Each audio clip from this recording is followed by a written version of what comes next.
Welcome, workers and friends. Welcome back to Working Class Revolt. I'm one of your hosts, Dust James, the Marxist-Leninist trucker, come to you live from my humble home in rural North Carolina. And I'm joined by my two great co-hosts. First one up, Brother David Fox, union organizer from Australia. How's it going down under, brother? Oh, very well. I'm very busy at the moment. We have a federal election campaign uh, happening at the moment, and obviously taking a lot of people's time. And we've got a lot of negotiations with many companies out there. So, yeah, it's been non-stop. Right on, right on. So this is the second appearance of our permanent young co-host from Scotland, brother William Morrison. How's it doing across the pond? Yeah, it's doing fine. Thanks, Dust. Yeah, it's raining as always. It's like 12 o'clock in the morning here, but it's still raining as usual. And we don't have federal elections, but here in the UK, we've had council elections recently. So we've been voting for councillors and all that stuff all over the UK. So it's been pretty hectic here too, just following the coverage of the different political parties and seeing seeing the results of that. So it's been pretty chaotic the past couple of weeks, but hopefully things calm down soon. Right on, right on. Well, thank you both for joining me. We're continuing our study series on demands. Demands are a very important thing. We've been over the Black Panthers, we've been over Emiliano Zapata and the Plan de Ayala. And demands are something that you mobilize the people around to bring about, to build power. You mobilize the people around a set of demands to build power. And this is how revolutionary movements occur. The Soviet Revolution was the three demands were peace, land, and bread. And they were able to mobilize the masses of the peasantry and mobilize the proletariat and bring about the first large scale socialist revolution. We went over the Mexican Revolution, the Emiliano Zapata. Maybe we could go over some demands from the Chinese Revolution, but this is very important. And we're going to end this study series with the Center for Political Innovations 4-point economic plan for the United States, as well as the addendums of the Sandino Zapata Economic Corridor and the Builds Fusion City Now. And there's recently a new one, Build the River of Life. There's a drought in the south, in the Midwest currently, which will further lower higher food prices. And we would like to take inspiration from comrades like Gaddafi, who built the man-made river and was able to turn the desert into fertile land through a massive modern irrigation system. And we're this new subsequent demand for the Center for Political Innovation. We're demanding that be built in the United States to help lower food prices and make sure less people starve. So we'll get right into tonight's study. Tonight we're going to be studying a somewhat controversial figure, Brother Marcus Garvey. And tonight's title is Three Anglos Study Garvey. And the three of us are going to be studying Declaration of Rights of the Negro Peoples of the World, the principles of the Universal Negro Improvement Association. I would like to make a disclaimer that we are using the term Negro in a purely historical sense, coming from a historical document. There is another word in the document which we will not say even for historical purposes, and we're going to refer to that word as the N word, and people can figure out what that means, but we will not be saying that term. And the term, the show title. Go ahead, Brother Fox. You turned your mic on. Yeah. And I think we have to put that disclaimer there because we want to understand this document was written in a particular time and era, and we don't want this blown out of all proportion. In the sense where we're just trying to study a document. This is what was said at the time. We'll have a discussion around it. And I understand that, obviously when we're studying historical documents, they're written in a certain time and era and certain years. But we certainly went through this. We've had a interesting discussion about this before. But look, I think overall, I think we've got to keep. Look, we advise all the viewers keep it in the historical context. This was written. It's quite well written out otherwise. But yeah, what we're trying to do is to study all these demand programs from various nationalities around the world. So I just wanted to put that in there very straight to the audience. Thank you, Comrade Fox. So I want to just take some of the sting out of the somewhat controversial title of 3 Anglos study Garvey. We are going to attempt to do this in a very respectful manner, and we are doing this to further our historical and material understanding of our world, to help bring about a revolution, to help bring about a change, and help bring about the end of class and national oppression through socialist revolution. In order to be dedicated revolutionaries, regardless of our national background, regardless of our race, we have to study and understand our world as it is to the best of our ability. And I have a clip from an earlier study on the national question that we did with Comrade Joey Villarreal, who is a Chicano nationalist and Marxist-Leninist Maoist. And we did a great study on the national question on our series on studying the foundations of Leninism by Stalin. We did that entire book, and we also studied the national question. And we're very happy to have Brother Joey Villarreal on. Joey Villarreal was radicalized in prison and then came out into his community and has been a community leader ever since. He grew up under horrible conditions in Aslan, in the Chicano community, and was able to come out the depths of despair and fight for his people. And it's absolutely a wonderful thing. We were absolutely lovely to have him on there. And he actually made a statement on one of our studies talking about the importance of all people studying and understanding the world as it is. And I'm going to pull that. Give me just a second. Looks like I had the wrong screen share on. I'm going to attempt to play that clip now. Bear with me just a second. Share screen. Share. This is new for us too. Anybody who could get in the comments and let us know. Get in the comments regardless. If you're watching this, please get in the comments. Say who you are. Say where you're coming from. Ask us a direct question, either about the material or anything. And also, please share this out and hit the like button as well. And see if I can get this clip going. Okay, cool. Looks like we got the clip. I'm going to hit play, and we're going to listen to the small segment. Many times we think that, we can learn from a piece like this on, what it means. Like in the piece, they talked about self-determination.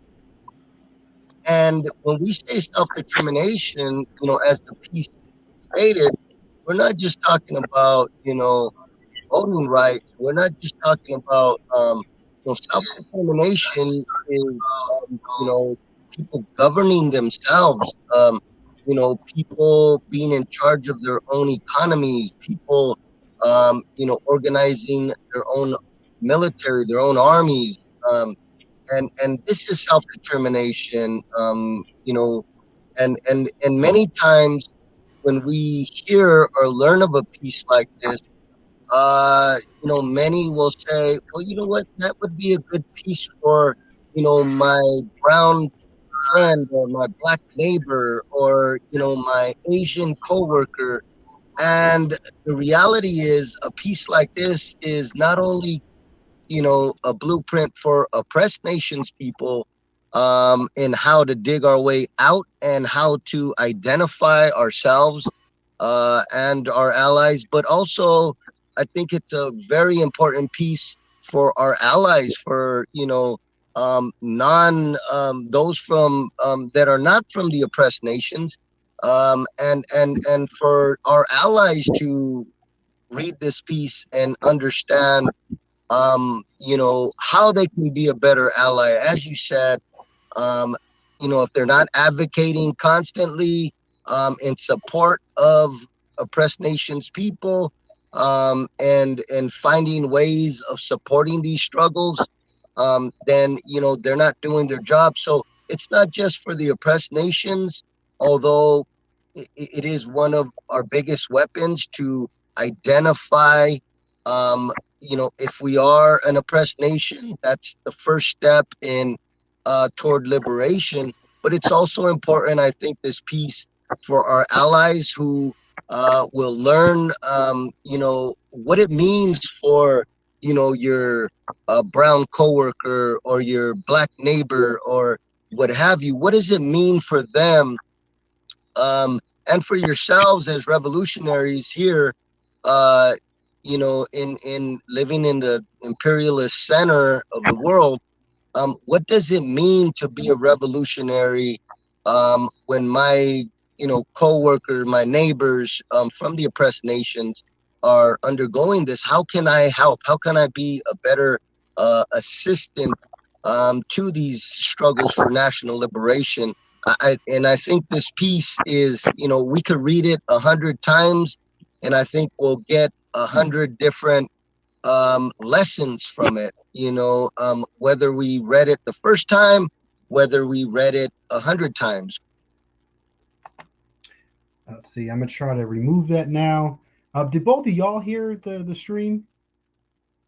All right, cool. All right, let me try to remove that. I think, yeah, that was, hopefully that went out well.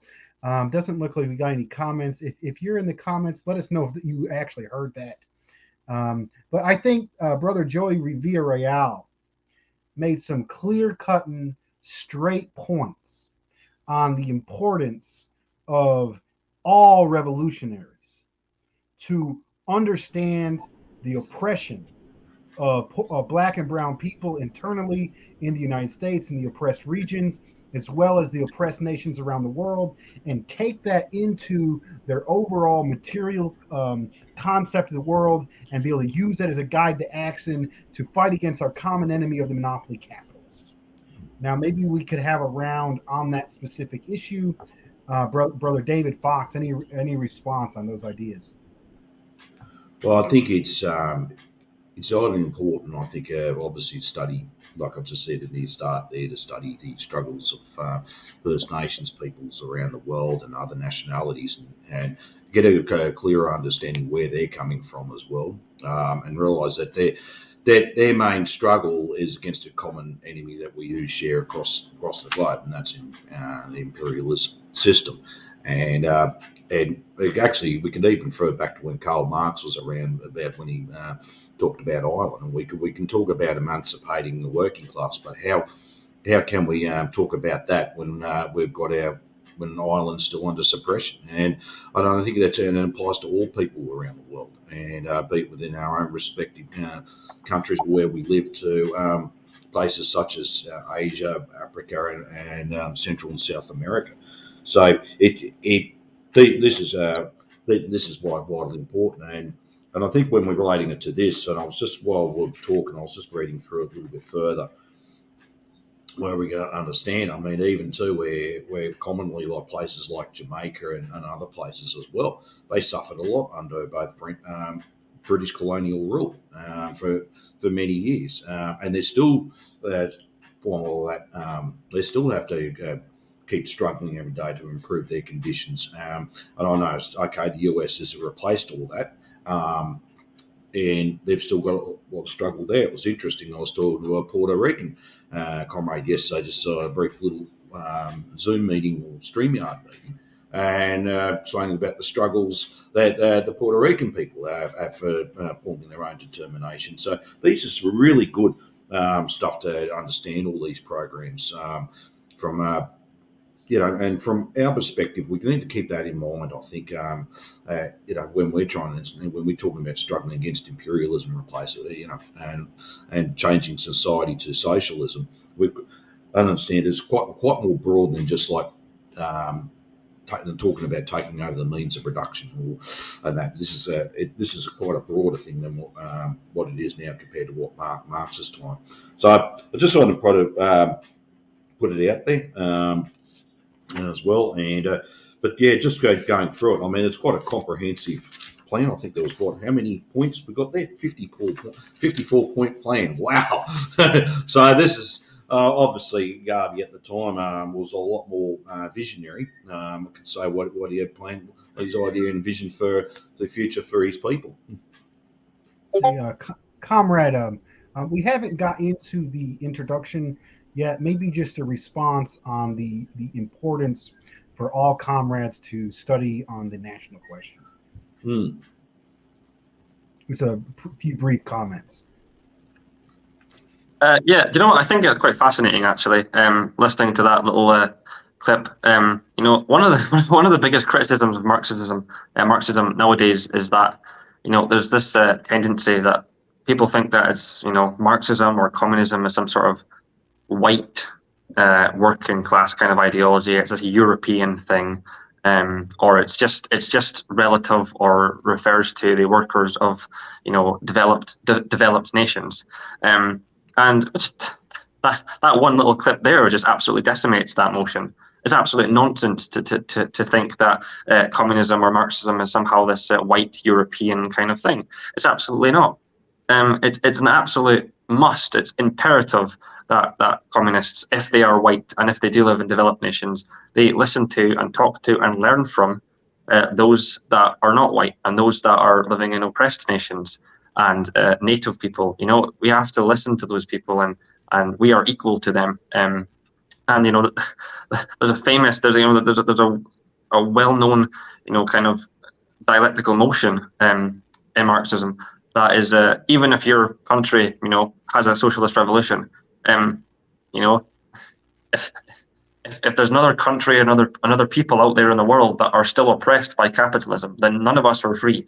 It doesn't matter if 99 countries are socialist and one country is not. If those people are being oppressed in that minority of countries, then that is it's a problem for humanity, and it means that really we can't be fully free yet. We're all the working class, and there's different intersectionalities of oppression, and that clip completely decimates that motion that communism is this white thing, which is not. It's for everyone. It's a tool that can be used by anyone to liberate themselves, regardless of who they are or where they are in the world. And another thing he talked about was self-determination. That's such an important tenet of Marxism, Leninism. It's so important that the people of a certain minority can represent themselves and can stand their ground, and they can lift themselves up, and they can support each other, and all these amazing things. Self-determination and actually deciding a future that benefits them based on what they know and what they say. It's such a good thing, and it's such a progressive thing, and it isn't talked about enough, I think. So that little clip was fascinating. That would be quite interesting. Go ahead, Brother Fox. Just want to add, because we referred to what we Marxists and Leninism as scientific socialism, and it's in a constant state of change. I mean, when Marx and Anglos started out, and there was some people said that was rather Eurocentric at the time, because mind you, the proletariat was developing in those countries, predominantly Britain at the time, but other countries in Europe at that time, and it's where it focused on. And Zidra, I was talking to a comrade when we were studying imperialism, I think, political economy, imperialism one time.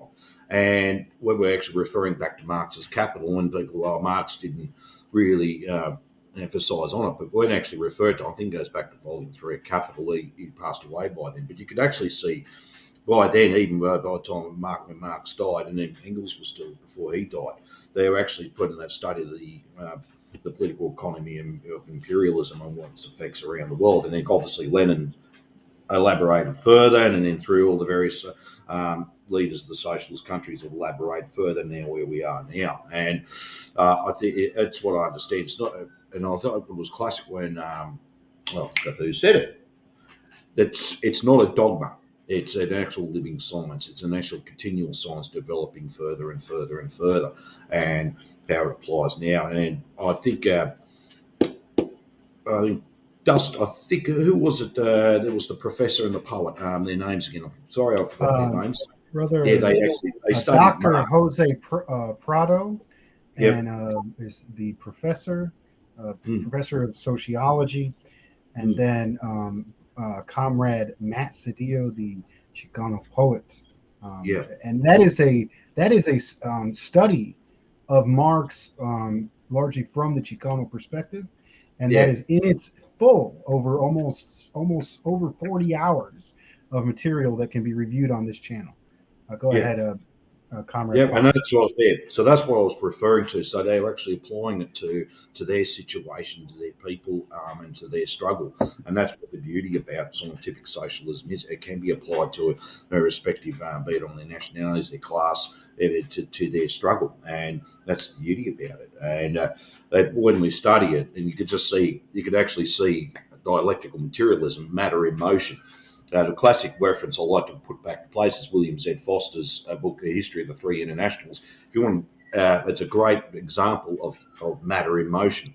How we went from the first international, the second to the third, and how things are how everything's in a constant state of change. How there's quantitative to a qualitative change. Amazing stuff. So covered everything: political economy, philosophy, a lot. But and I said the beauty of it all, it can be applied. Anyone can apply it to their particular situation. All right, so we're 20 minutes in, and we haven't even really started focusing on the material itself. I just want to wrap up this discussion, and I think there's definitely a danger of being ignorant, where you notice, like, just recently there was an incident online. I'm not going to talk about it too much. There was instant of someone being insensitive and to the national question, and it rightfully people were outraged by it. It created some divisions that were unnecessary, and to be able to prevent that, I think you have to educate yourself on this question and understand it and talk to people. Now, there's a danger in the other direction, that you study it, and then you act like you know more than the people it's actually affecting, and that is also a danger that needs to be avoided. When you study the question from a scientific basis, from a historical basis, and then when you address people from an oppressed group, you not go in there with all the answers. You not go in there as the savior. You go in there as a worker struggling against a common enemy. And this study doesn't help you mandate what others should do, but it helps you understand where they're coming from, and helps you better understand the insight that they're going to give you. Okay, so let's talk a little bit about the man Garvey, Marcus Garvey himself. Marcus Garvey was born in Jamaica, and he traveled to different parts of Latin America and eventually the United States. And through his work and through his travels, he recognized that Black people are in some of the lowest strata, are kept in the lower strata of the working class. They are some of the most overworked, underpaid, denied resources. And this, we're not talking just about a United States phenomenon. This is a global phenomenon. The institutions of white supremacy and national oppression are global phenomenon, where Black people, because of the Anglo Empire and because of the promotion of white supremacy, the oppression, the super exploitation of Black people is a global phenomenon throughout the continent of Africa, the Americans, even throughout Asia and other places. And Marcus Garvey saw this in Jamaica, and he saw this in Latin America, and then he saw this in the United States, and he stood up against it. And he came. Well, first of all, why are communists studying somebody who is not a communist? Marcus Garvey is not a communist. Marcus Garvey is a black nationalist who completely rejects communism.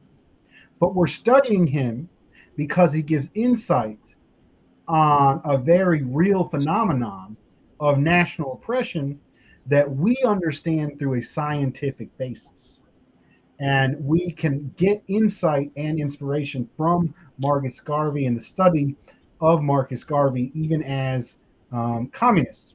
So, Brother Marcus Garvey saw the super exploitation of black people in Latin America and Jamaica in the United States, and he did something about it.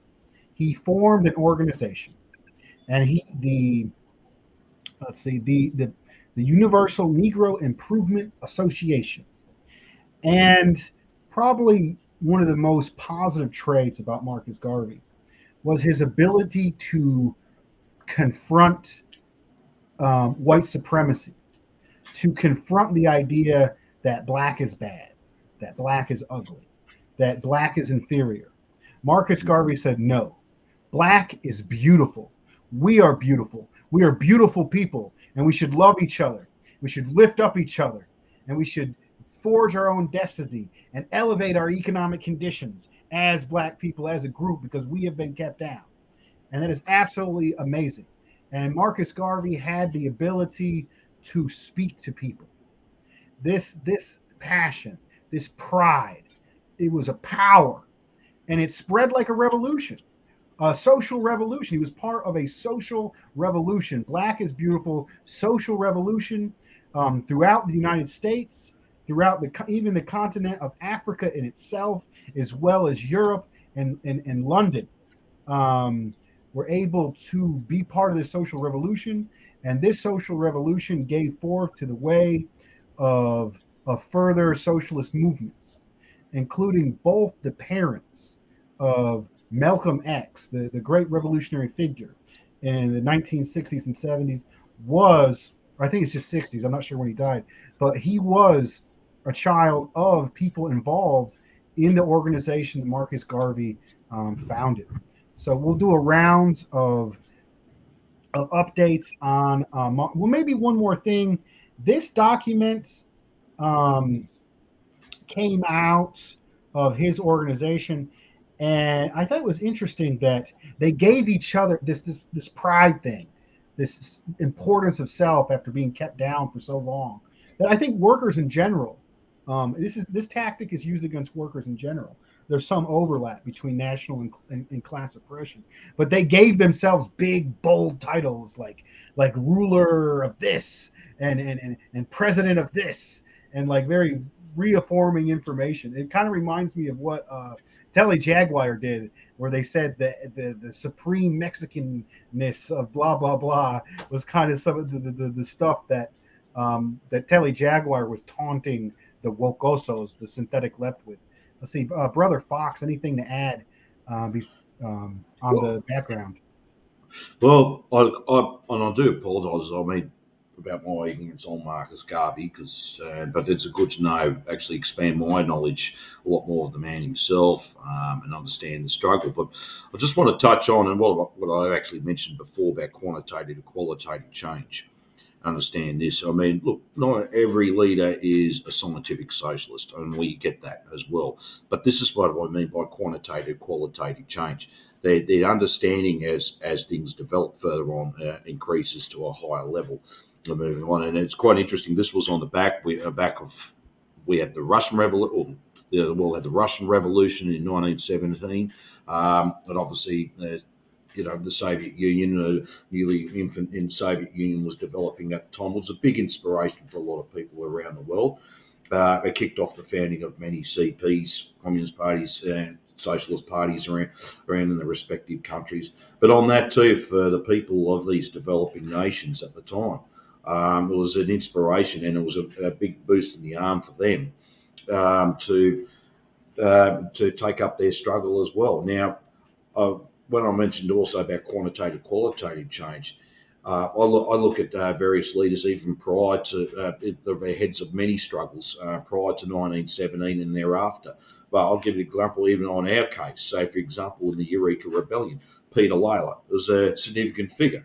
He was one of the head figures, the head leaders of it, very passionate. This is 1854, but would I expect him to have a Marxist understanding of the world around him at the time? No. Actually, in fact, he became a conservative politician in later years. However, at that time, everyone's understanding or struggling about moving forward was the knowledge they had for reflecting the material conditions around them at the time. And that's why I want to refer back to something like Garvey. It was Marcus Garvey, maybe because that was also a reflection of his understanding of the material conditions and the material conditions of what these people were facing at the time. So, and I'm glad you hit the nail right on the head, Dustin. It's like we don't go in there as a big saviour or a knight in shining armour. We come here to profess we know everything and prepared to be the guiding light and everything else. What we got to be doing is listening to these people and let them understand, let them come to their own conclusions about moving forward as well. I think when we did the interview with Delia Ray, she actually was starting to come to her conclusion. Hang on, it's the system itself. There's something about the system, and I think this happens, and then naturally she's coming to those conclusions as well. So it's fantastic how as material conditions change, people's thinking changes, and this is part of the quantitative or the qualitative change. Let's see, Comrade William, anything to add on Garvey's background? Yeah, I just agree with both of what you said. Obviously, Marcus Garvey wasn't a communist, which means he didn't share the Marxist historical kind of material analysis that we did regarding oppression under different epochs of human history.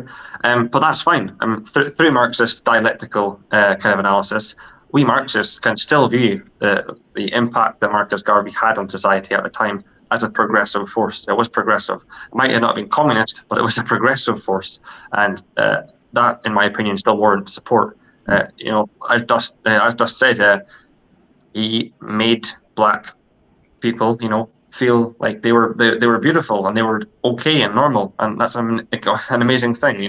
This was an era of American history where black people were taught to hate the color of their skin, hate the way they talked, hate their color, their hairstyles, their fashion, their kind of their entire culture, their entire kind of heritage. They were all taught through the superstructure back then to hate themselves and hated everything that even associated with blackness. It was a horrible thing to go through. Must have been. So I think even though he wasn't a communist and didn't share historical material analysis, he was still a progressive force for society, and he impacted society back then in a very good way. And he made black people, some people for the first time in their lives feel like it was okay to be black and it was okay to just be who they were, and that's a really, really good thing. Right on. So there was some rightful criticisms of Garvey within the movement itself, and I actually prepared a clip from Shirley Graham Du Bois, who was the partner of W.B. Du Bois, and was also a very powerful revolutionary in her own right. And I'm going to let her give some of her both praise and criticisms of Marcus Garvey.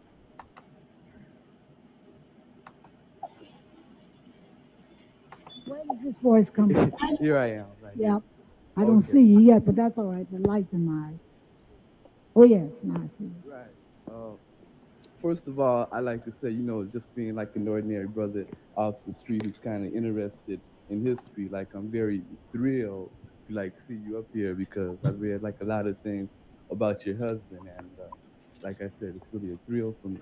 But my question concerns your husband, and I've read a lot of things about your husband's relationship with Marcus Josiah Garvey, and most of these things have been maybe the relationship was negative, and I maybe shouldn't even bring this up, but for like clarification and for like a yearning for truth in a sense, I like to like know something about it, All right, now right?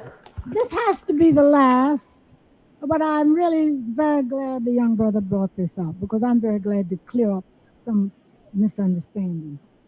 You know, one of the weapons a man uses is to divide leaders and to say that the leaders are fighting among themselves. Still using it, isn't that the truth? So there was big noise about in the United States about the controversy between Booker T. Washington and Du Bois. Big noise about controversy between Marcus Garvey and Du Bois. Now, these controversies never existed in neither case. Just since I mentioned Booker T. Washington, Du Bois and Booker T. Washington wrote a book together. And the book is by, I think Washington's name comes first. Booker T. Washington and W.B. Du Bois. It's called The Negro. I don't think you can find it any place, but anyhow, it was published. That takes care of that. Now, about Marcus Garvey. Marcus Garvey came to this country from Jamaica, coming in 1916, and he set up his association, the Negro Association for Improvement. I got this in my notes someplace, and I wanted to have the name right, but you know what I'm talking about. And he had a lot of very good ideas, which, well, all right, let me go on. But he did not know conditions in the United States very well. Now, he came from Jamaica. He was an adult. And he came after the First World War. But he was able to mobilize black people in these crowded urban centers where they had to live under terrible, terrible conditions. He was able to give them hope for something better. And he taught them industry and to save their money. Then he wanted to take those who wanted to go back to Africa. Now, the whole movement wasn't a back to Africa movement, and this is one of the misconceptions. He bought 3 ships. These were rotten ships. They never would have got past the Goddess of Liberty. He did not know so many things about corruption, about being cheated. Nowadays, a person who buys a ship, this is one of the big improvements in the United States, really the ships do have to pass an inspection. But apparently at that time, either they didn't have to pass any inspection, or if they did, these were dishonest inspections. They were rotten ships. They wouldn't have carried anybody anyplace.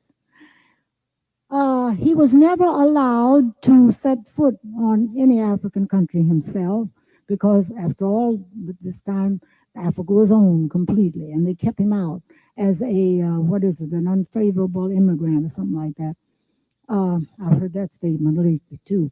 When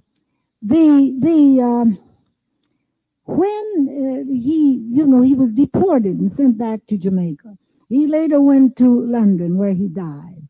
And when he died, I'm sorry I don't have with me what Du Bois wrote about him in The Crisis. I will repeat it as well as I can remembering it.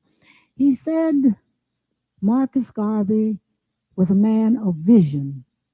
His scheme was a bit bombastic, and it was on the whole unrealistic.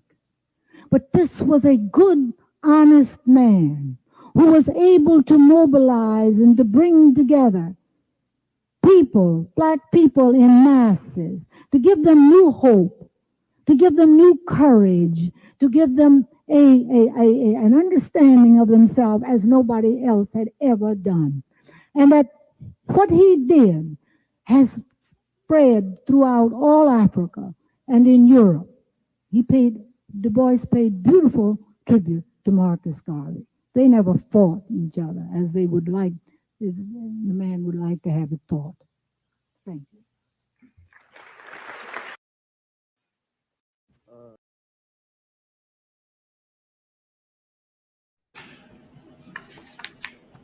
Okay, I believe that clip was a very beautiful clip, and a special shout out to brother Todd R. Dorothy, who recommended that clip, who is a fan of the Saturday Free School, and I recommend everybody check out the Saturday Free School page and check out some of their studies as well.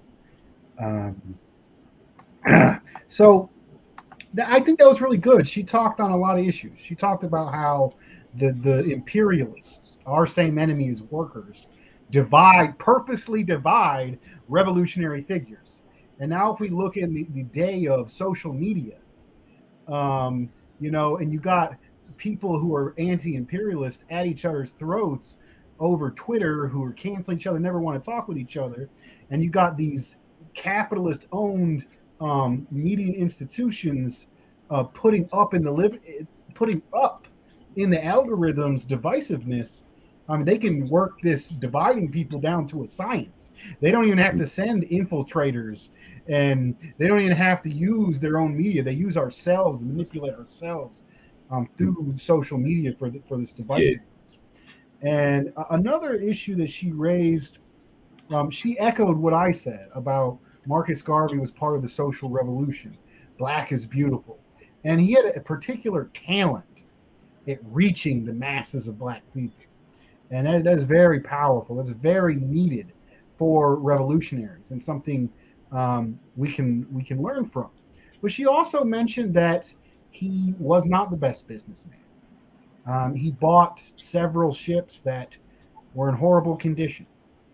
Um, a lot of people bought stock in his company, and a lot of that stock was just drained out of the black community.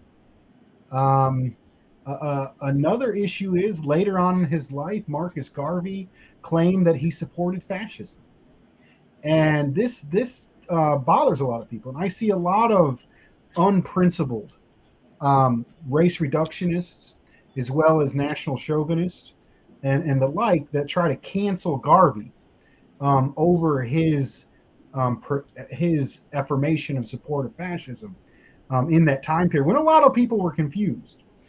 There was a lot of oppressed nationalists who were happy that somebody was standing against the British and the British Empire, and there was a lot of in the Arab world and other places that made that wrong distinction. But from a historical material level, and as Marxist Leninists and scientific socialists, we don't look at what people said. We look at their entire legacy, what they did, and the effect they had, and that's how we judge a person. We don't just like, you said this one thing, you're canceled, your entire legacy is canceled, you can never benefit anything to the movement. That's absolutely insane. Another thing that Garvey did that a lot of people criticize is, I think there was this idea. He had this idea that somehow there was a secret white government underneath, because the politicians didn't go outright and stay the racism. So he had this idea that the Klan was really controlling the United States government. These are the kind of things you come up when you don't have a correct scientific analysis. So Marcus Garvey would make deals with the Klan. And this actually might have been a good strategy. He would make deals with the Klan to protect the people in his organization from harm. And he would actually have members of the Klan come up and speak at his events and conferences, that they worked it out with this dude, that they ain't gonna hurt him.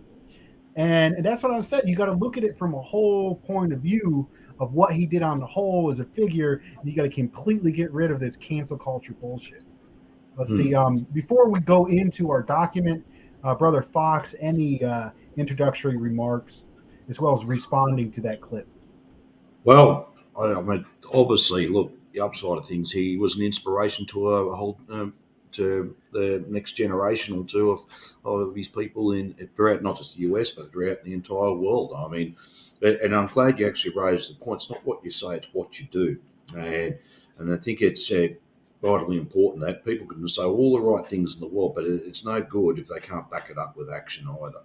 And I think this is what he was trying to do is just back this up with action and trying to improve the lots of many people around the world.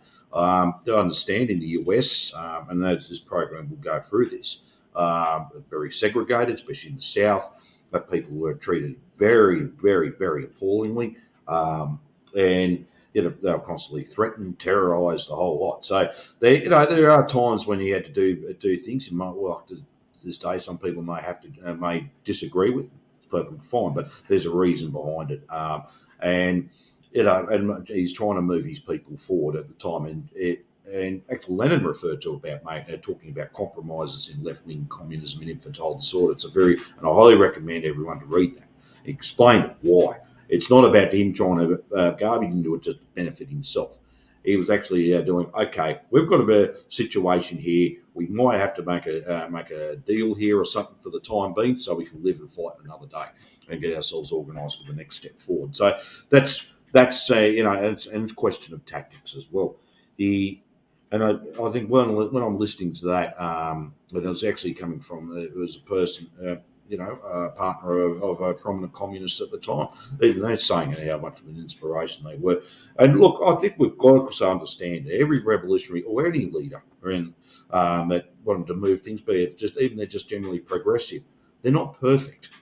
And I think one thing about when people cancelling people, and it's just horrible. And I'll make a point about social media in a minute, but I don't understand. No one's perfect. We're all human. And we've got to have faults. We're a flawed creature, if you want to put it that way. We've got to have great aspects, but we've also got to have defects as well. And I understand at times we make decisions. We all do it. It can't. There's over 7 billion to nearly 8 billion of us on this planet, and I honestly think if there's such thing as the perfect human being able to make the correct decision day in, day out, moving forward. No, there isn't. Never has been and never will be. And we've got to understand, Marcus Garvey is a human being.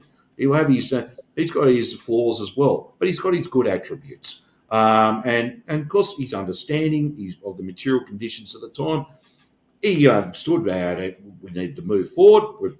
People were in a really bad situation. We need to move forward.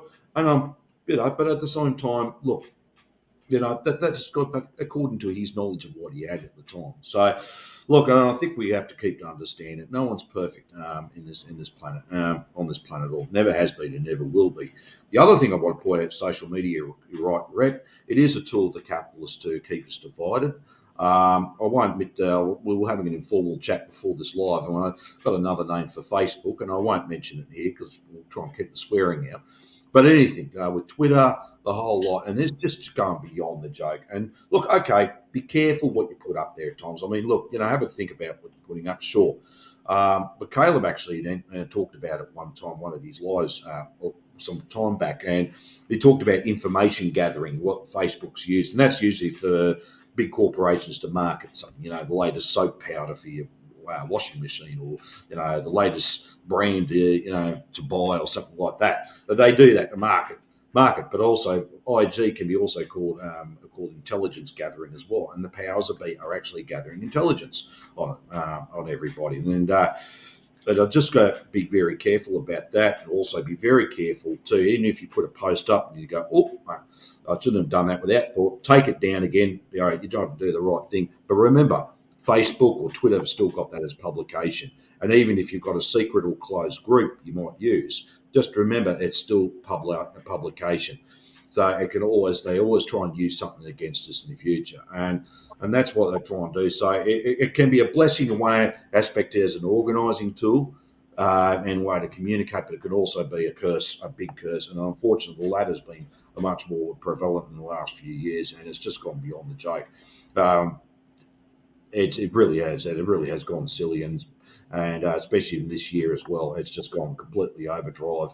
I'm having a laugh at the moment about Elon Musk and Twitter. I don't really care if he bought it or not. Let's go ahead and move on. Get back on track. Yeah, sorry. Yeah. Let's go ahead and move on. Brother William, any introductory comments on Garvey or response to the clip? Yeah, just shortly. Just one takeaway I got from that little voice clip was that Marcus Garvey clearly in Jamaica had all these visionary, radical, really, really good ideas. But one criticism that Mrs. Du Bois said was that he wasn't kind of well versed in the material conditions of America. He was from Jamaica, and there were just different kind of material conditions, and I think that was an obstacle to him being potentially as successful as he could have been. There were obstacles to him. I think when he went to America, there was just different material conditions that he wasn't necessarily prepared for, and like you said, he wasn't very good economically wise. He had quite shortcomings in economics, and he did waste a lot of money from black communities on projects that were probably never really going to make it that far, like buying the ships and stuff that were never going to make it very far. They're never going to make it to Africa. Though that were just massive wastes of money from black communities that they really needed that money back then. So I think that's one takeaway criticism from Marcus Garvey from that little voice clip. Just I think it's important to do a little bit of research about the material conditions of the country that you're going to, just so you're prepared to kind of deal with the obstacles that you're going to have to face. Right on, brother. So we're going to get right in the piece. We're 50 minutes in. This is probably going to go about 2 hours or so, but we're going to read the entirety. Just put this in the context. This is the series on demands. So what we're looking at is we're really trying to show that, how messed up the ultra left is. The ultra infantile left, mostly in the West, comes off so I'm more revolutionary, I'm going to destroy, it has to be violent. But then if you look into the demands of the Soviet Union, peace, land, and bread, you look in the demands of the Panthers, who echo the Constitution of the United States, it's completely dissimilar. And now we're looking at enemy number one of white supremacy, Brother Marcus Garvey, and the way he was demonized. And we're going to look at his demands, which are very concrete and obvious humanitarian and economic demands. So we're going to get into the piece. This should take, I don't know, maybe half hour to read. It's about 7 pages. It's 50 demands, over 50 demands. And after we finish reading this, we're going to have a discussion. I saw that. Shout out to We Need Critical Thinking. I might go back over through the comments while we're reading this. Feel free to make comments. Yes, I agree. All looking at the big picture and the case, effect, later effects, and actions. Also, I am for defending the good people. Some people that are starting to cancel, like Samir Khan, you fellas, if you try to on that. I'm not trying to cancel anybody, but we're not trying to cancel any, especially great anti-imperialist like Samira Khan, who's been doing journalism, has been attacked by the imperialist establishment. But at the same time, we're not going to attack people. If divisive things are said, if things are done that hurt our movement, and then people jump on and defend those divisive, hurtful things, we're going to call it out and do something about it. We're not going to let that stuff happen in our circles. We're not going to allow it to divide our movement, and we're going to make it where people feel comfortable in the spaces that we facilitate. Yeah. It's called criticism and self-criticism. All right. So we're gonna get into this. All right. And like I said, we are reading from a historical document. The term Negro is not something we are applying in any connotation. We are simply reading the historical document. There's another word that we will not repeat because of its negative connotation, and we're going to refer to that as the N-word. Yep. Here we go. The Declaration of the Rights of the Negro Peoples of the World. The principles of the Universal Negro Improvement Association. After fighting World War I, ostensibly to defend democracy and the right of self-determination, thousands of African American soldiers returned home to face intensified discrimination, segregation, and racial violence. Drawing on this frustration, Marcus Garvey attracted thousands of disillusioned Black, working class, and lower middle class followers to his Universal Negro Improvement Association.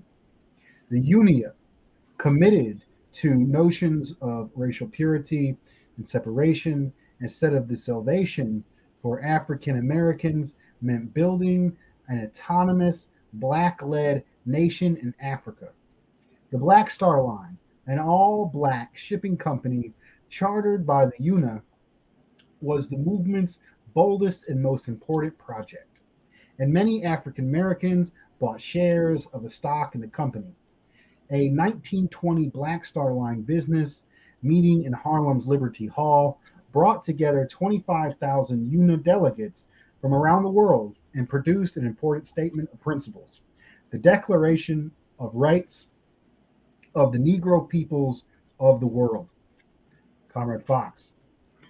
Okay. The preamble.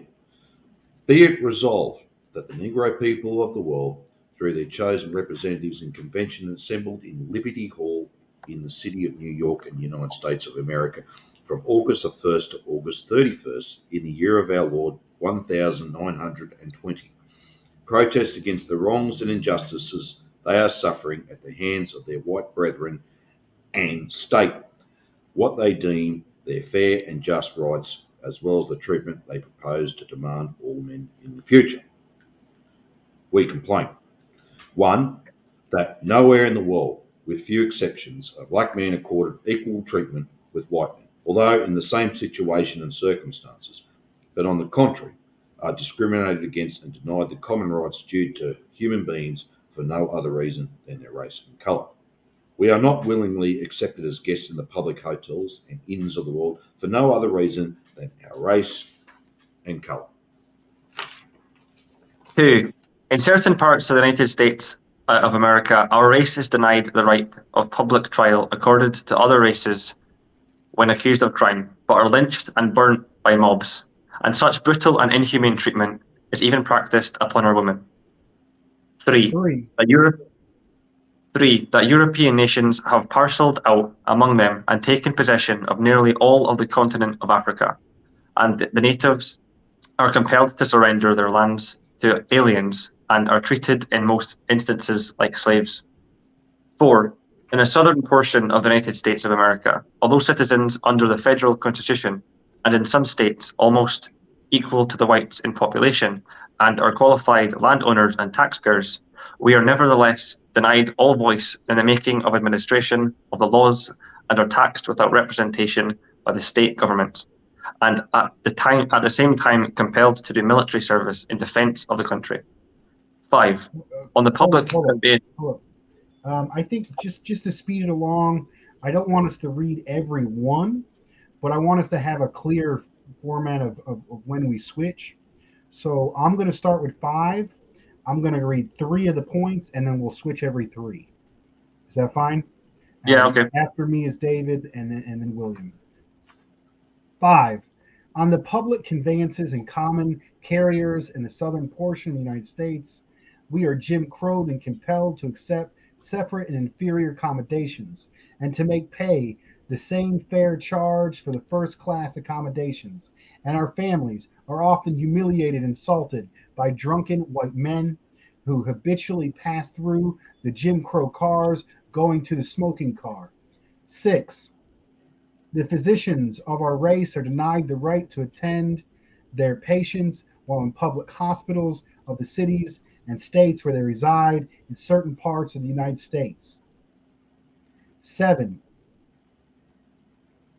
Oh no, my bad. Our children are forced to attend inferior separate schools for shorter terms than white children, and the public schools funded are unequally divided between the white and colored students. 7.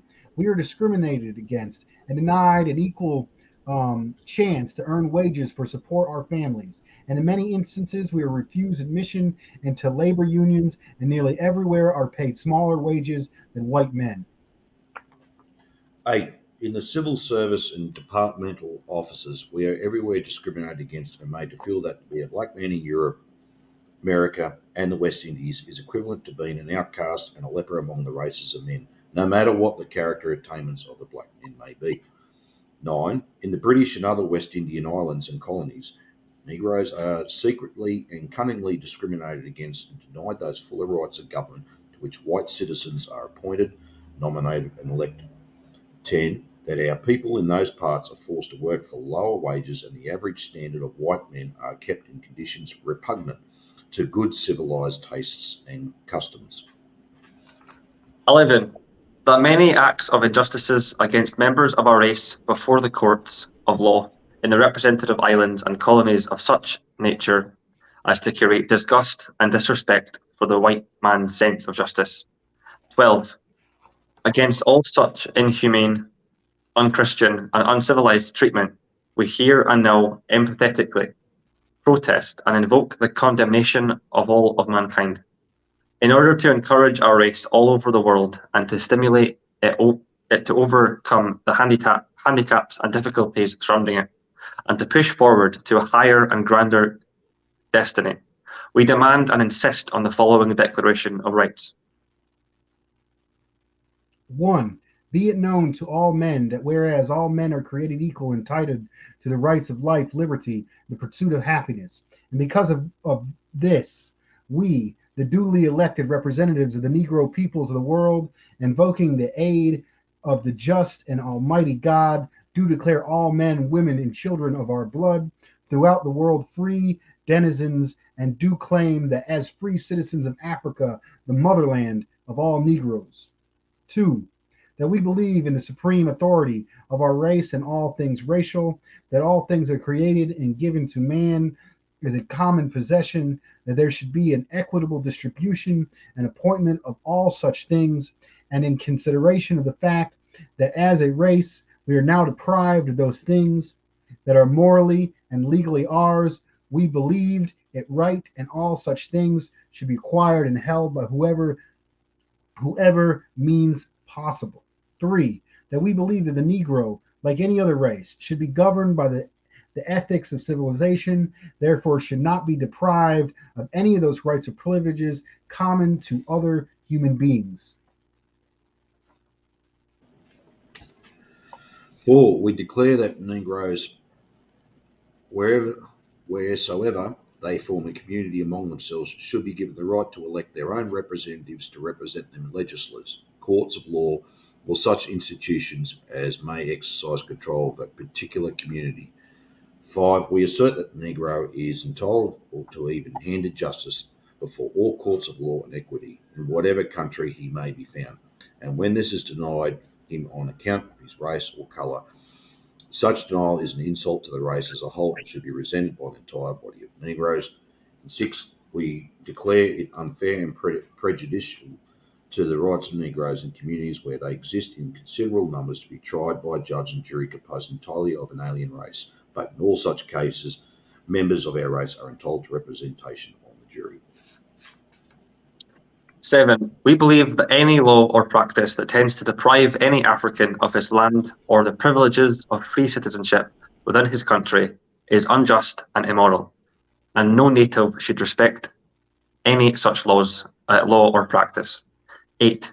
We declare taxation without representation unjust and tyrannous, and there should be no obligation on the part of the Negro to obey the levy of a tax by any lawmaking body from which he is excluded and denied representation on account of his race and colour. 9. We believe that the law, especially directed against the Negro to his detriment and singling him out because of his race and colour, is unfair and immoral and should not be respected.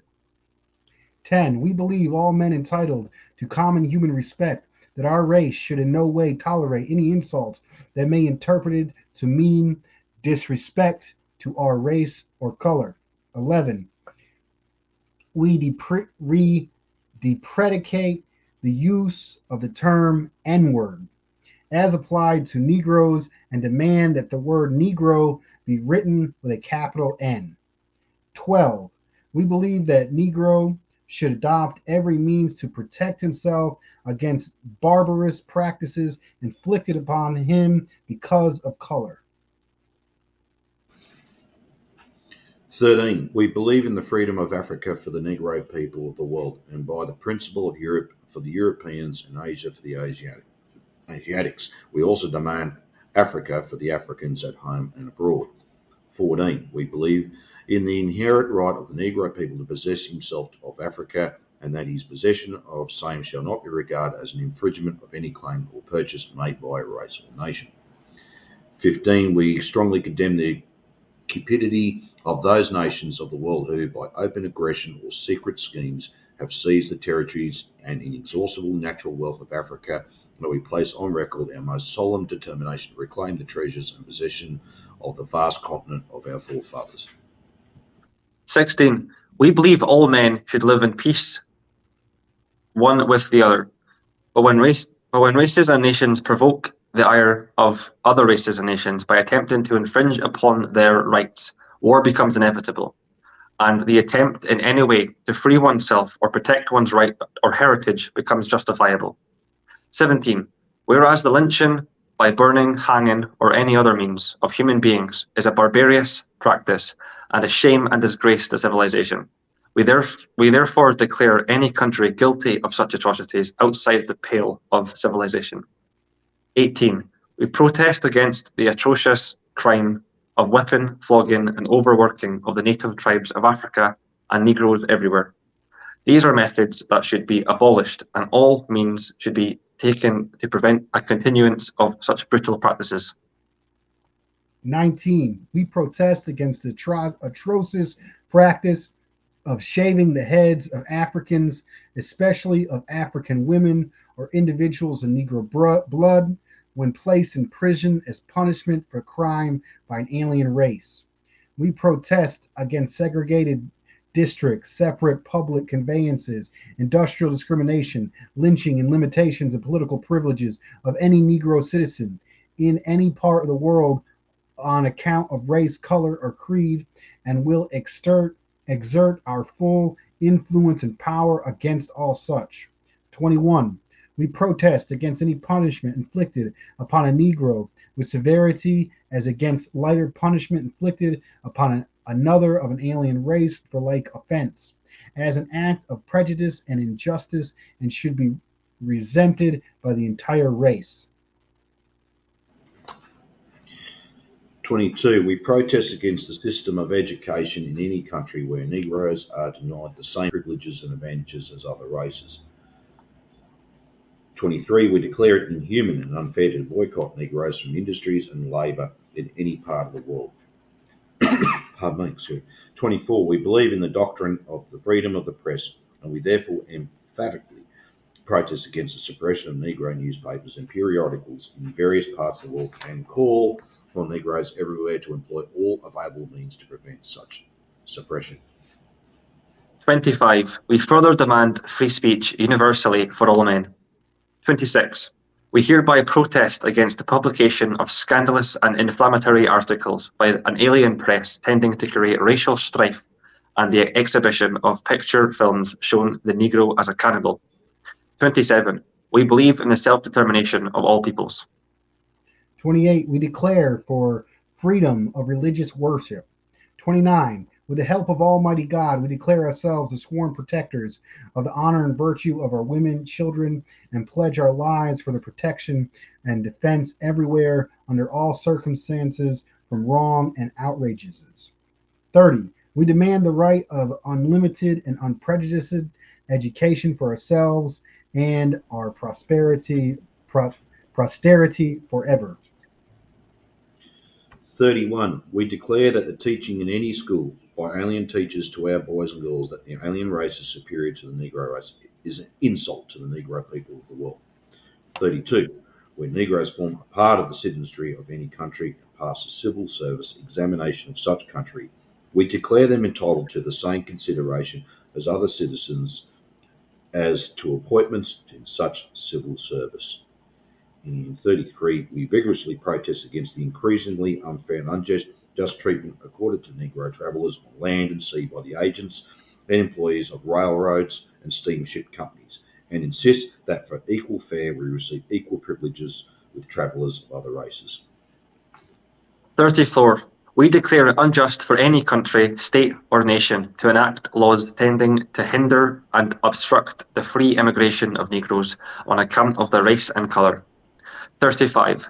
That the right of the Negro to travel unmolested throughout the world, not be abridged by any person or persons, and all Negroes are called upon to give aid to a fellow Negro when thus molested. 36. We declare that all Negroes are entitled to the same right to travel over the world as other men. Shout out to Brother In. For those just joining us, we are reading the Declaration of the Rights of the Negro People of the World, the principles of the Universal Negro Improvement Association, the organization formed by the great historical figure Marcus Garvey. 37. We hereby demand that the governments of the world recognize our leader and his representative chosen by the race to look after the welfare of our people under such governments. 38.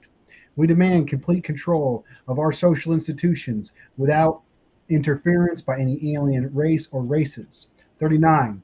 That the colors red, black, and green be the colors of the Negro race. 40. Resolved that the anthem, Ethiopia, thy land of our fathers, etc., shall be the anthem of the Negro race. 41. We believe that limited liberty, which deprives one of the complete rights and prerogatives of full citizenship, is but a modified form of slavery. 42. We declare it an injustice to our people and a serious impediment to the health of the race to deny to competent licensed Negro physicians the right to practice in the public hospitals of the communities in which they reside, for no other reason than their race and colour. 43. We call upon the various governments of the world to accept and acknowledge Negro representatives who shall be sent to said governments to represent the general welfare of the Negro peoples of the world. 44. We deplore and protest against the practice of confining juvenile prisoners in prisons with adults, and we recommend that such youthful prisoners be taught gainful trades under humane supervision.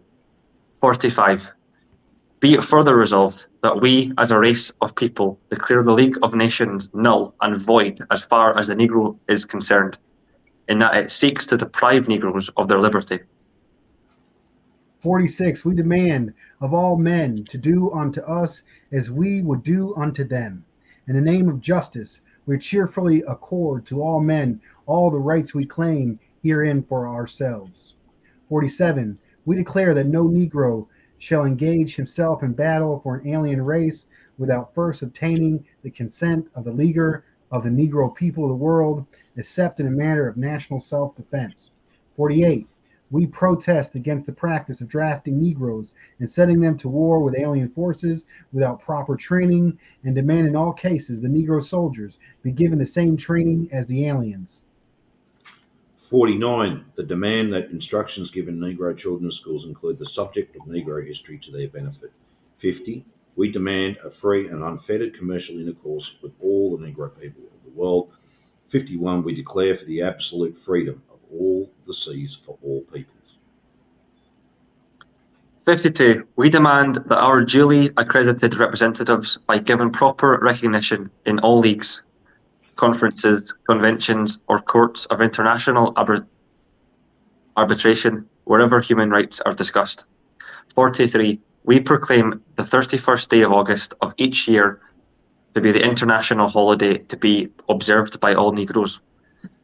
54. We want all men to know that we shall maintain and contend for the freedom of equality for every man, woman, and child of our race with our lives, our fortunes, and our sacred honour. These rights we believe to be justly ours and proper for the protection of the Negro race at large. And because of this belief, on behalf of the 400 million Negroes of the world, do pledge herein the sacred blood of the race in defence, and we hereby subscribe our names as a guarantee of the truthfulness and faithfulness hereof, in the presence of Almighty God, on this 13th day of August, in the year of our Lord 1920. Right on, right on. Thank you, everybody, for going through that. I think that was very important for us to go through. Maybe we'll do a round of initial reactions to the piece. I think something I probably should have said earlier to give context is this association, the Universal Negro Improvement Association. They made this declaration as if they were speaking on behalf of all black people. And they did not inform the people of Africa that they were speaking for them. So it kind of goes with this concept of being kept down for so long and exploited. And then finally, it's like, I'm not going to take this. I'm going to stand up and I'm going to do something about it. Be a full man. And they did that. And they did it in a very powerful way. They spoke on behalf of all people that were exploited like them in their common condition of the oppression of black people all over the world. And it was a beautiful thing. Now, did they actually have the legal right to speak on behalf of all black people, including the people of Africa, which they did not consult? I'm not exactly sure about that. I think that would have to be discussed amongst them first. I'm not going to comment on that either way. But it was an interesting thing the way it was spoke out of. Another thing that goes along with our goal on the series of demands is just like the Black Panthers used revolutionary language from the so-called founding fathers of the United States. That was done here. Repeated life, liberty, pursuit of happiness. Almost exactly in those terms was restated right here. And then Jesus Christ, religion was also used right here, adopted by the people and used in their own way. We're going to be treated how others want to be treated. The golden rule brought about by Jesus in the Christian tradition that was imposed on people. But people and America itself was imposed on people. But just because of that doesn't mean that these things didn't have positive or revolutionary context. And if we look at the strategy of patriotic American socialism, we're essentially doing what the Panthers and Garvey were doing, only in the country that those things happened.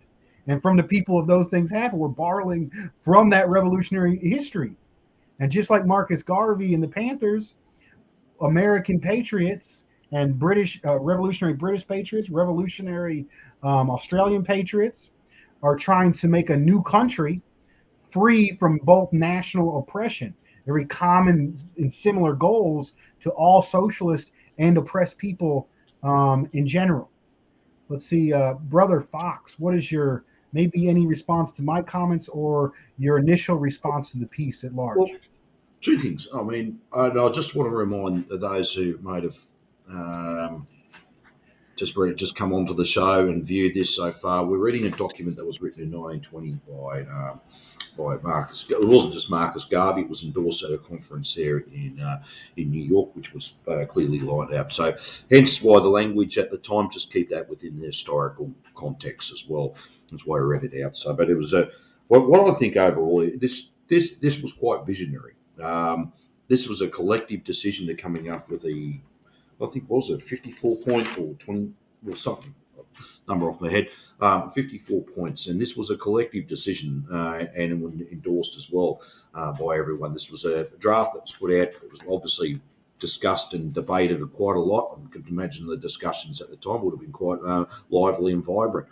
And I think it was really good. It gave people a platform for a way forward. This is something to organise around. This is something to a way forward. And I think that's a lesson that these nations have got to show us. We need to have something concrete for people to organise around instead of just like opposing something. Biden can fight the system, oppose the system, bring this down and bring that down, and bring it down 1 million more times over. The lesson to be drawn out of this, we have to offer a way forward to be endorsed collectively by everybody. And that's vitally important to do that because an old union comrade once said to me, he's an old painter and doc. He's possibly passed away now, but I remember the discussion I had with him in Newcastle, in New South Wales, many years ago.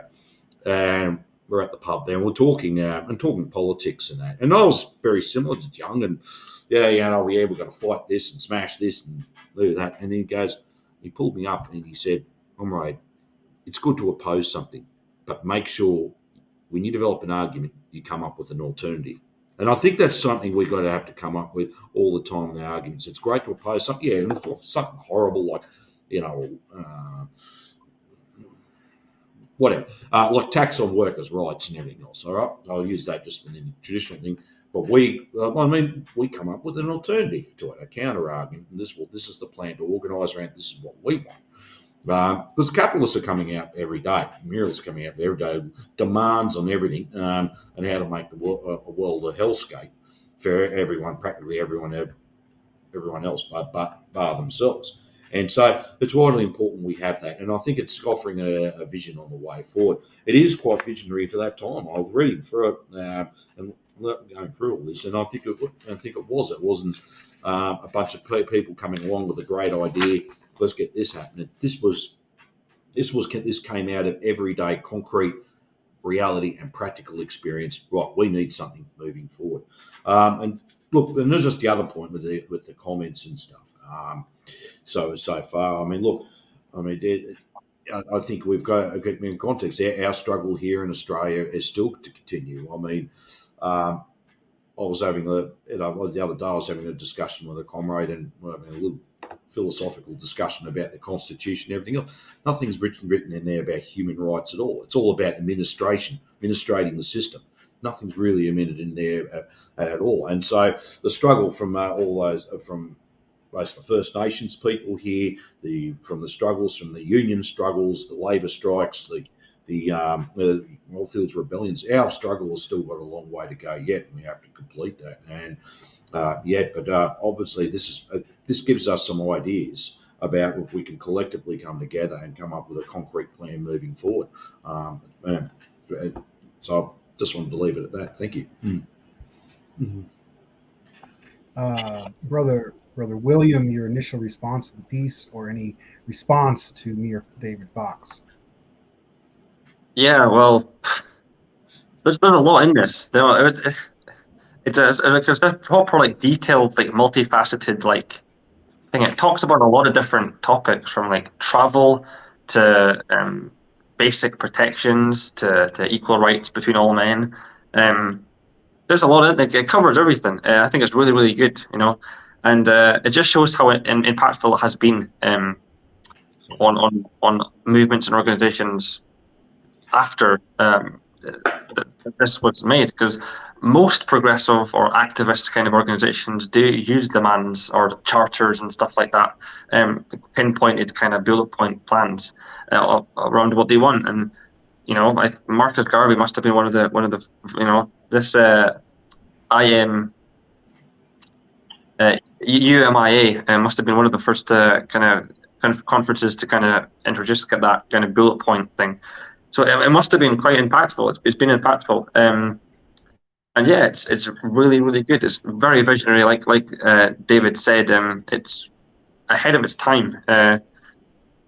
Yeah, this was probably decades, before society. There was very, very radical stuff in it. Even the language that's used, it was very, very advanced for its time. But I guess that was a good thing. It was giving people options, and it was I think it was a fascinating piece. I thoroughly enjoyed reading it. I just want to say, I noticed that my Scottish accent got a little bit stronger while I was reading it. So if at any point you didn't really kind of understand, I do apologise for that. I didn't realise I did that until literally just there. But apologies for that. But yeah, no, that's my initial response. Can I just add one other thing too? I've just added a link for those people in the comments section. It's on there, so if people want to have a copy, have a look at, read this even further. There's a link to the Declaration of Rights from Marcus Garvey, and so if you want to print it off and maybe have a study circle yourselves in a discussion, read it further. Thank you, brother Will. I thought that was interesting. Like you reverted back to your like Scottish accent. I noticed when I was reading it too. That kind of working class Southern kind of almost Panther like thing kind of came out in me.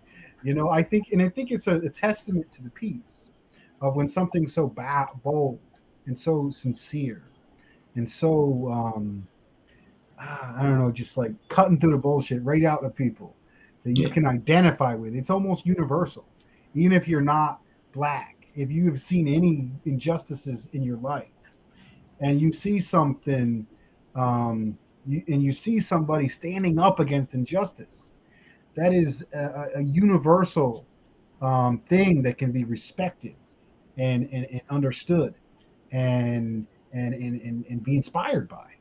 And I think it's really powerful. There's a lot of stuff in here that was really far ahead of its time.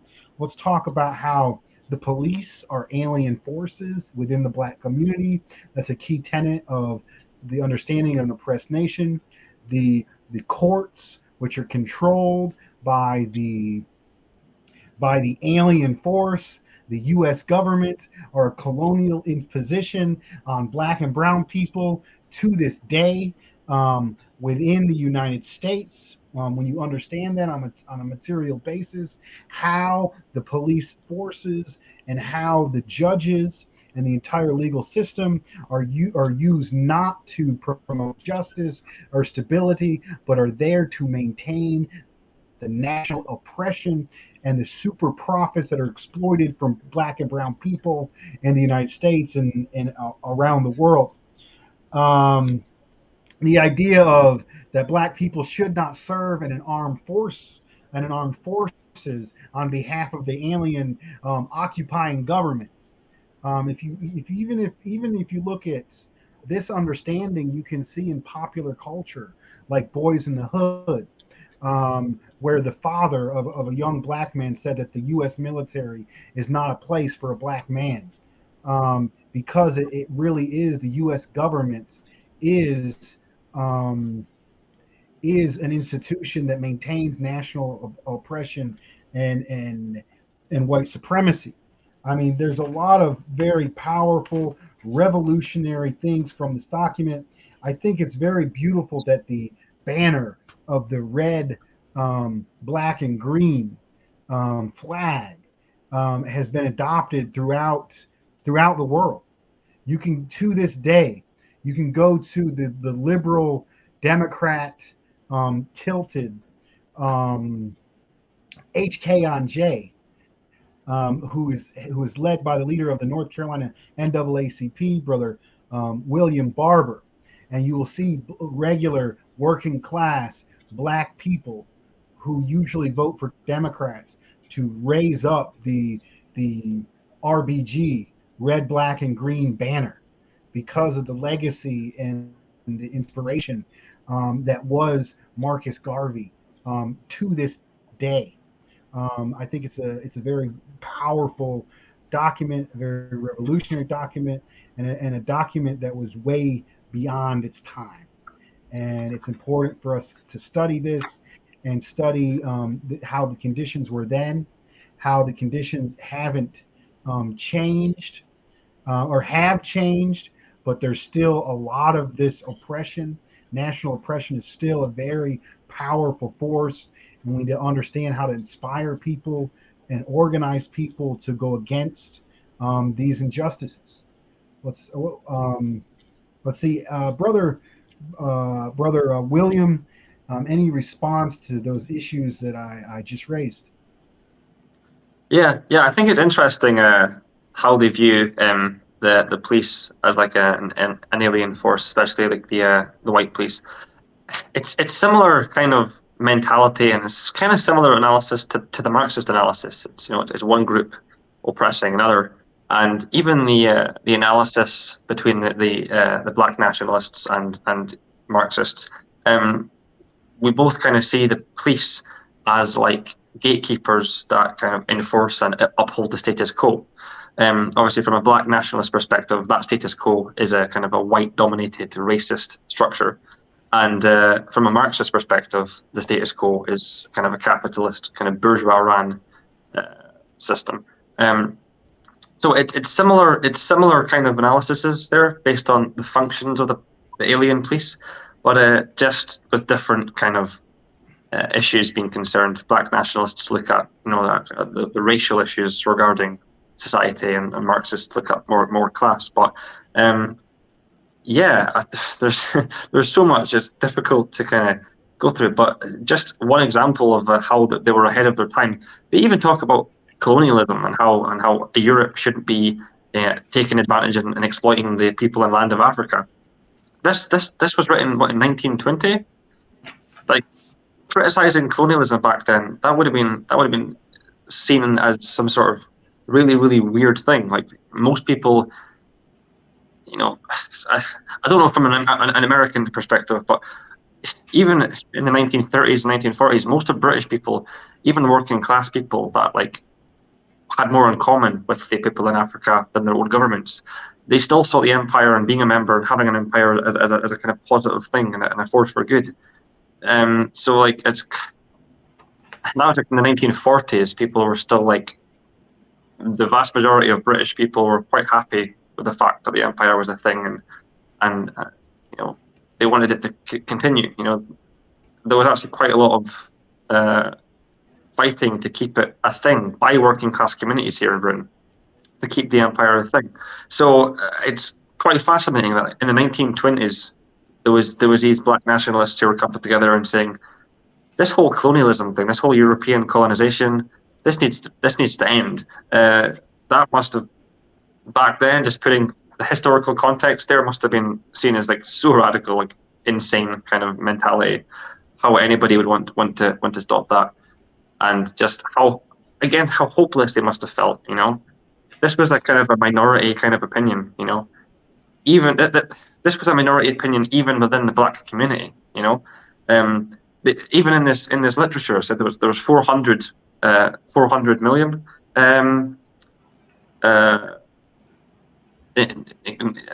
black people back then, and obviously it's hard to say whether or not the majority supported this document. Like Dust said, they didn't really speak to actual African nations and stuff and ask them their opinions on it. So it's hard to say, but yeah, I'm assuming that this was a radical thing and it didn't have the majority support, and so the people that did follow this guideline must have felt really, really hopeless in that time, because in that time everything was stacked against them. They had the Klan, they had racist laws, just pinned strictly against them. They were taught to hate themselves. They were just going through hell and back, and then just nothing was going their way. And it's quite upsetting to think about that nothing was going their way at all. But it did inspire millions of people, and that's a force for good. Before I go to Brother Fox, I just wanted a clarification. I think the point you were trying to raise, that black nationalists, focused on race, and that is true. And maybe they don't have the full scientific socialist understanding of the dynamics between class and national oppression. But I want to make it quite clear that as scientific socialists, that both class and national oppression are material contradictions that push history forward. So if I don't believe this to be the case, the Marxist-Leninist Maoists believe, based on the material contradictions, that national oppression is the number one and main contradiction. And if that's true on a material conditions, that scientific socialists should accept that as the main contradiction. I'm more of a more classic Marxist-Leninist perspective, and I put equal emphasis on class and national oppression as material conditions, and maybe and that also helps me work within the United States. Those things, but I think we have to understand and respect that even black nationalists or any oppressed nationalists that regardless if they're using the language of Marxist Leninism and scientific socialism, they are describing a real material contradiction. This isn't IDPol. This isn't liberalism. Even if they're using a liberal framework to understand it, they're describing a material reality. I didn't mean to call you out or put you on the spot, but I just wanted a clarification. Let's have Brother William respond, and then we'll go to David Fox. Yeah, no, sorry, I should have verified that in my own thing. I completely agree with that. I think that the national question and class struggle go hand in hand, and you can't have one without the other. And they're both contradictions in a class society. And like I said earlier in this live stream, there are different intersectionalities of oppression ranging all over society, and class and kind of the idea of the nation are one of the biggest.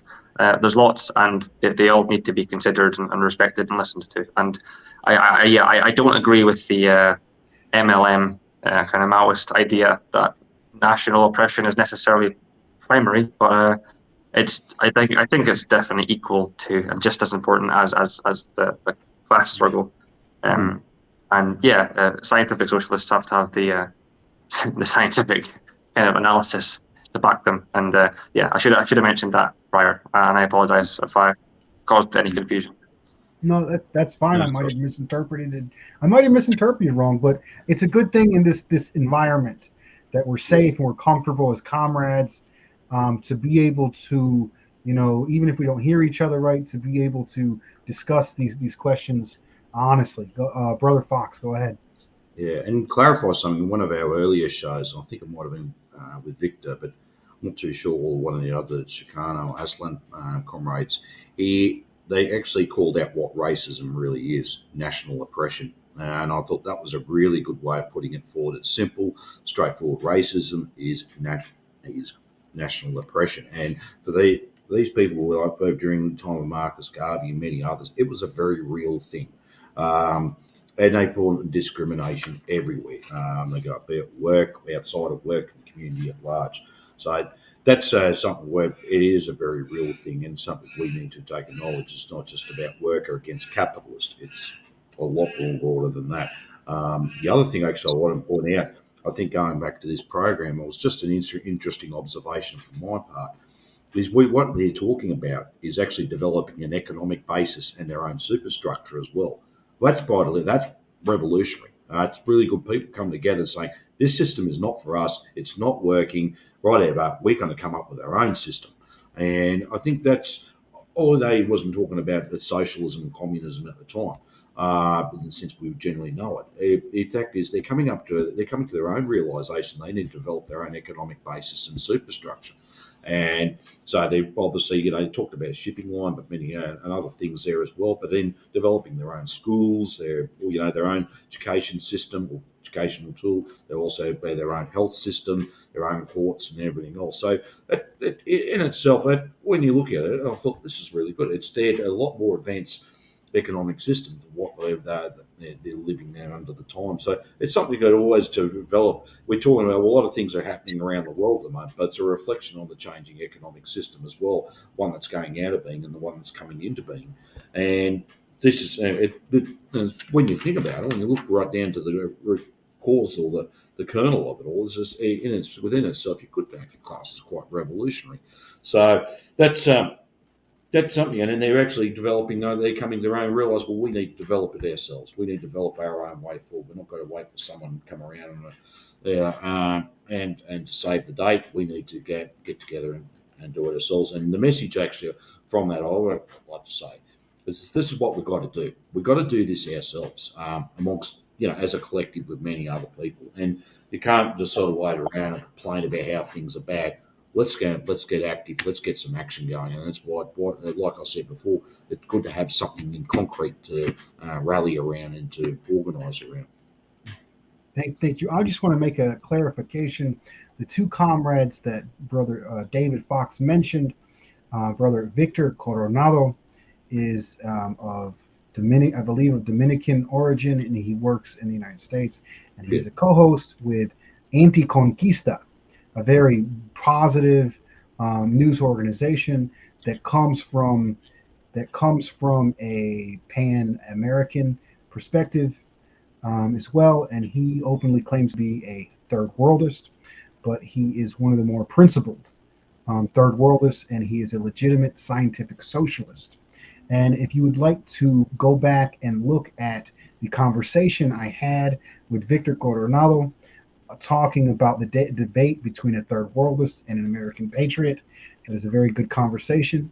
And we also hosted Victor Coronado for one of our new shows on this channel as a full comrade and co-host on our channel, and you can go back and look at that as well. Yeah. And let me finish the clarification before you respond. And the other comrade that was mentioned that said that racism is national oppression.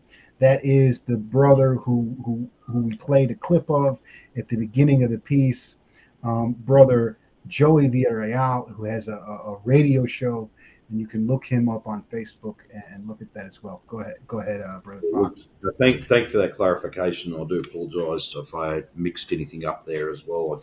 But I do remember that very clearly, and it's always stuck. And that little saying has always stuck into my mind. I think it's been a fantastic little saying. Yeah, I think, brother, everybody want to go back and watch that conversation with Joey Villarreal, a respected member of the community here, who is a Marxist-Leninist Maoist, and also a legitimate scientific socialist, just like us. We don't look it down at them because we have slight different interpretations of Marxism. They're using Marxism, and he's organizing his community, and we're learning a lot from him. And that saying on that scientific social, that racism is national oppression is very insightful. I always look at it as more base and superstructure, and that racism is a force and ideological concept is the main social backing that reinforces the material condition of national oppression, which is a group of people that is kept in a super exploited state. Workers are exploited, and then workers of a nationally oppressed background and regions are super exploited and denied rights and denied freedoms, and actually on a material basis more is extracted from them, and it's representative in the material conditions. That is why Black and brown people in the United States own less, pass down less generational wealth, have worse health care, have worse health conditions. And these are real material conditions that need to be understood and respected. And comrades, whether scientific socialists or not, are respected on the show and welcome on the show. And we're trying to facilitate an environment for positive growth, unity, understanding, and power building against a common enemy, which is monopoly capitalism, imperialism, which is a global political economic system where a few banking oil cartels keep us, the workers, within the oppressor nations and the oppressed nations and the people of the world down to extract their super profits and their profits in general. And they're holding back history and trying to stop the anti-imperialist bloc and the socialist nations from lifting themselves out of poverty and advancing. They're the main force. Imperialism, led by U.S. imperialism, is the main force holding back progress, development, and socialism in our time. That is my concluding remarks. We're getting near the end. Maybe if we'll get a concluding remark from Brother Fox, and then have our young comrade give us his final thought. Brother Fox. Well, look, thank you, and it's been an excellent study on this, and like like we stipulated in the comment section. If you want to read this further, I'll put a link in there if you like to print it off and have a discussion amongst yourselves further. But it's vital we do study these and understand. Look, like I don't want to sound like a scratch record, but it certainly we could draw inspiration from and think, well, we need to develop something in our course or way forward here as well with many others. Overall, I mean, look, yeah, we could point out the contradictions and things, the faults and things as well. That's what we do, but also to look at the positives and that. And what's most important, it was visionary at the time. It's still visionary now, and it provided a way forward. I think it's been a really good analysis of what everyone's applied to today, especially coming from us three. And I mean, from a working class perspective as well. And it certainly, for me, it certainly is an eye opener, even more. I'll be just as professed. I don't know everything, and sometimes in some subject matters, I'm not as well knowledge as compared to others. But this is a good learning curve for everyone. So. And that's the beauty about scientific socialism. It's not like because we know everything. We don't. We're always learning something new. I like the old saying, how are you going to learn anything if you already know everything already? And so I think it's not important. This is a good little new thing. And I hope they actually, listeners and viewers, take away and probably use this as a study even further and learn from it. Say, Comrade Morrison, any final remarks? Yeah, I just think this discussion has shown the necessity to look at literature and works and people and movements and ideas that might not be on the same page as us completely as scientific socialists. You know, we'll never stop. We'll never know everything, like David said. We will always be students of life. We will always need to keep learning about the world around us. It's a Sisyphean effort. It's never going to end. We just have to keep on studying and keep on learning about the world around us. We'll never stop. And this is how we do it. We can't just isolate ourselves into an echo chamber where we just listen to the same ideas, just in a different way, 24/7 by different people. Just roboticizes an entire movement and paralyzes us and weakens us, just closing ourselves in an echo chamber. Yes, we stand for what we stand for, and sometimes those things can change over time. That's the good thing about science. The only thing that refutes science is better science or more up-to-date science. And so, studying things like this that might not be on the exact same page as us is so important. And it's such an eye opener, like Comrade said. So it's such an eye opener, and I've certainly learned a lot. I've learned a lot. This has been really, really educational, and thoroughly enjoyed it actually, even though it's 2:00 in the morning here. All right, so that's a good and hopeful and positive message to end this on. If everybody could raise their fists and repeat after me. We do this slogan to end all of our broadcasts. Dare to struggle. Dare to struggle. Dare to struggle. Dare to win. Dare to win. All power to the people. All power to the people. Right on. Thank you, everyone. Have a good night.